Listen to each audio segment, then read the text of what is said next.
Now, we are here in the beautiful surroundings of the Westbury Hotel, right in the heart of Dublin, because I think it's fair to say over the last couple of months, businesses across the country have had it pretty rough, and especially now in Dublin and Donegal going to level 3, they're finding it that even a bit more difficult. So that's why we've invited some businesses from Dublin in to have a chat, and that's coming up a little later on the show. But before that, we're very honoured to have the Lord Mayor of Dublin, Hazel Chu, with us this morning, and also Graham McQueen from the Dublin Chamber. You're both very welcome, and thank you for joining us on our show.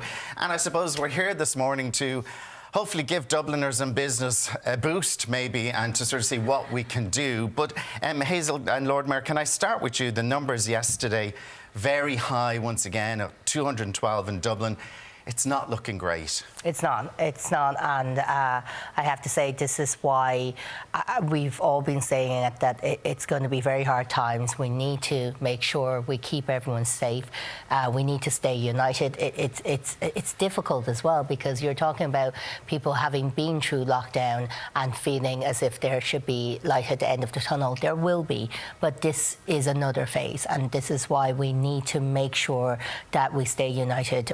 We need to support business but keep our distance. We need to make sure that our friends and family and our frontline workers, everyone is safe and being able to make sure we get to next year.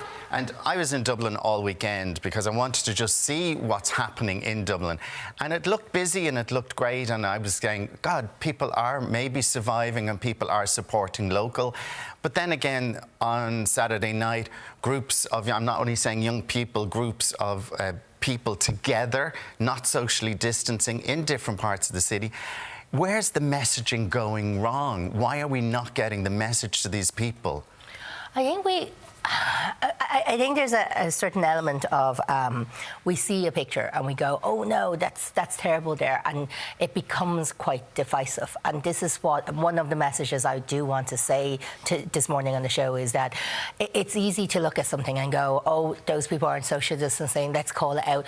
I think we're at a stage where we need to go, right, we see people not social distancing, we'll say something, but we don't just we don't just kind of hop on it, shall we say, because I think you look at it, we see it in the last couple of months, we go, oh, it's the young people's fault, or it's this people's fault. It's no one's fault. It's a virus. It's if anything, it's the virus's fault. So if anywhere we should go now, it's to go back to that unity we had in March and go, right, we're all in this together, yeah. And we're in it to fight. It's not this group's fault. It's not that group's fault. It's not a case that let's blame the messaging, let's blame the young people. No one is to blame here. And what we need to do, if we are going to make sure we move through this, is to move through it together. Graham, how is Dublin doing? Give us some statistics since the lockdown, since COVID started, and especially since we've moved to level 3 with the extra restrictions. Sure, Alan. It's been a very tough time for businesses over the last 6-7 months. I think what we saw during July and August was a general uptick in numbers. They started to make some progress, but since the lockdown measures came in 11 days ago, the numbers have taken a hit. The numbers have fallen back again. So that's tough on businesses in the city. I think the message from the Chamber is to encourage people to get out and support local businesses. If you live in Dublin, support local. If you're buying online, look online first from Irish, from Dublin companies. Do what you can to help the city centre. It's a very tough time, but a bit like what Hazel's saying, we need to work together with our businesses to see this through. And is footfall down 50% in certain parts of the city? It would be. So the likes of Grafton Street, for example, where you don't have enough people living, I think a long-term goal now has to be to get more people living in the city centre, but that's a longer-term play. So you're talking around 50% of people on the Grafton Street area. Henry Street's a little bit better. That's up around 70-80% on the weekends. Why is that then? Why in two different parts of the city is it so different? I think around the Grafton Street area we've lost all the office workers. Normally at this time in the morning there'd be hundreds, thousands of workers making their way to work. As I say, we don't have people living in the Grafton Street area. On the Parnell Street side of things, just close to Henry Street, you would have more people working there. So that's a long-term ambition for the city. It's one we would have in the Chamber, get more people living in the city. And if it comes next week and the government decide to extend the restrictions in Dublin, How devastating do you think that might be? It'd be another massive blow, but it'd be one in a long line of massive blows over the last few months. We've got to support the businesses at government level. We've got to make sure that they get through this period. We hope the lockdown measures are ended as soon as possible. We're moving very quickly into the Christmas period. That's a massively important time. Is there going to be business. a Christmas period? Christmas will happen. People will shop. We've got to make sure that Dublin is open for business, that it's marketed to encourage people to come in. We've got to make sure that businesses can get through that period as well. If you're a jeweller, for example, in Dublin, the Christmas period could be worth anything around 70–80% of your annual revenues. It's make or break time for a lot of businesses. We've got to get them to Christmas and then get them through Christmas. And Hazel, you met the Taoiseach and Ronan Glynn, our acting Chief Medical Officer. What did they tell you?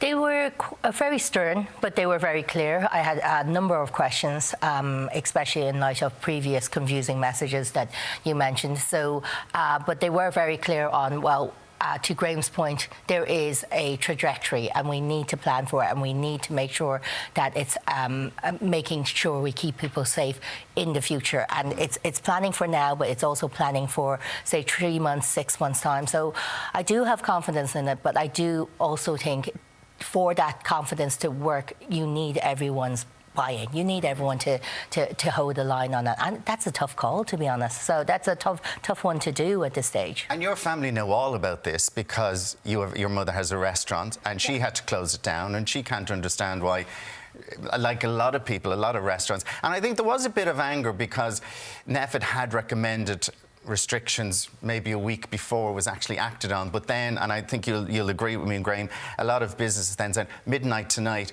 Their business, especially restaurants, had bookings for the Saturday, for the Sunday, and they were just gone. Even if they'd let it go to Sunday at midnight, we could have got over that weekend. We've thousands of pounds, thousands of euros worth of stock. Your mother must have felt the same.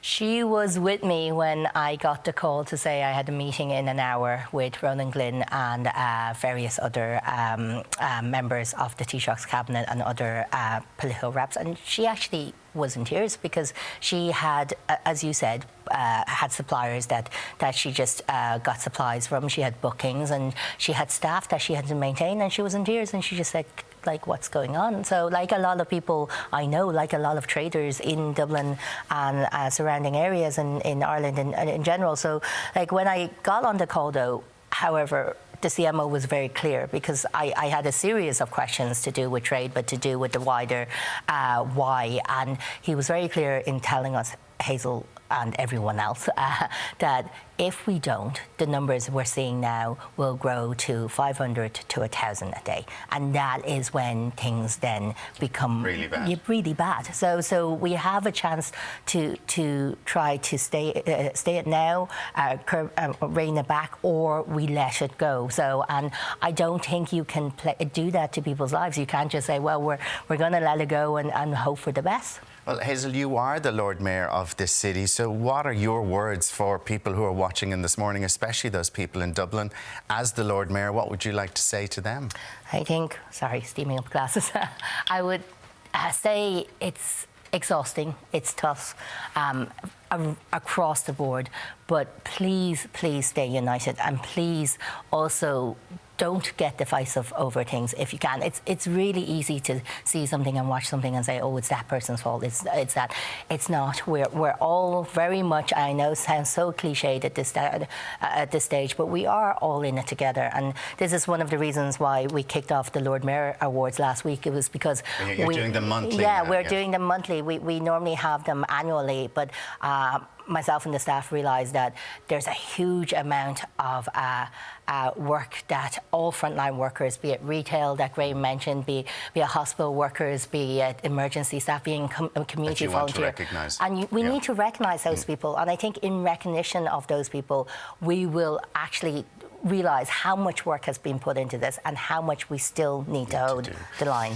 Yeah, it might be a long trek, but look, as you sort of say, if we stick together, we'll get through together. Thank you both very much for joining us this morning. We're going to take a quick break. Thank you. Thank you very much.